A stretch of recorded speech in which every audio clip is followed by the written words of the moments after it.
So as I mentioned, we've been doing this presentation here for several years. And so we went ahead and wrote down a few of the questions that we've been asked a lot of times in the past.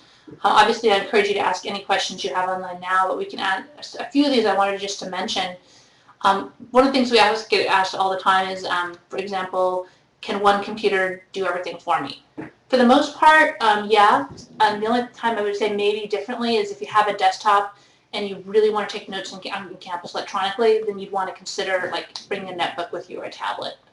Mac or PC, get asked that all the time. Like I said, it's really about personal preference. You know, there are some times that makes it difficult with a Mac, but if you're pretty confident of your computer savvy, you should be fine. Budget, what's the right amount to spend? And you know, that's a really tough one. I will say at HP Academy we have choices, you know, ranging from like $300 to $1,200. It just depends on what you want. In general, you should be able to get a great computer for, you know, $800, I would think. But you know, there's choices for everybody. Sometimes you have to make a couple different, you know, decisions in your life. But we do even on HP Academy, I know that there is a way you can do a bill me later thing if you wanted to for financing. Netbooks. People always say, I love netbooks because they're really inexpensive and they're so light. Can I just use it for everything?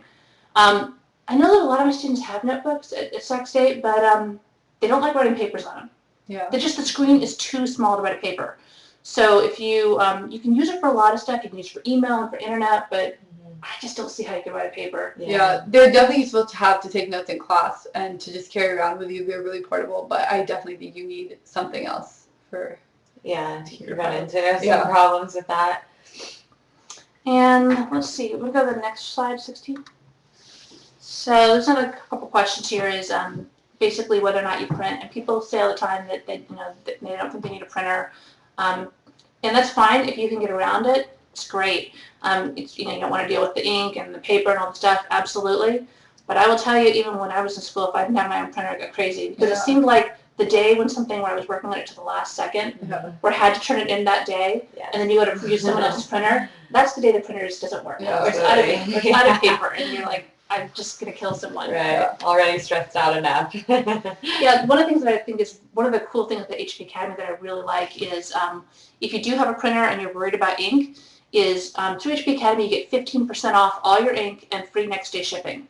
So I actually use it all the time for my own printer. I get the discount and I have it sent to me the next day, so I'm never out of ink. And I just like stock up. Yeah. So I think having a printer is really important. Yeah, I agree. But you have to obviously make your own decisions, and if you have like a roommate that has one that can support you, that's great. Yeah, a lot of people, at least at Davis, like everyone moves to apartments after their first year. So what a lot of people do is get kind of a printer for the apartment, and especially if you have a wireless one, it's really good because then you can put it in the living room or something. Everyone can use it, and it's definitely beneficial. And if you can't afford one, it's not the worst thing. I mean, I know a lot of laptops come sometimes with the printer included as well. But if not, then, you know, you just got to make sure that you get there early enough or print it out a couple hours ahead of time because that is definitely a problem that I've ran into before. I do know at HP that if you buy a laptop and you buy a printer at the same time, they give you a really good deal. Yeah, there's a lot of those. That's how I got mine. It came with my laptop, so it was nice to have, definitely.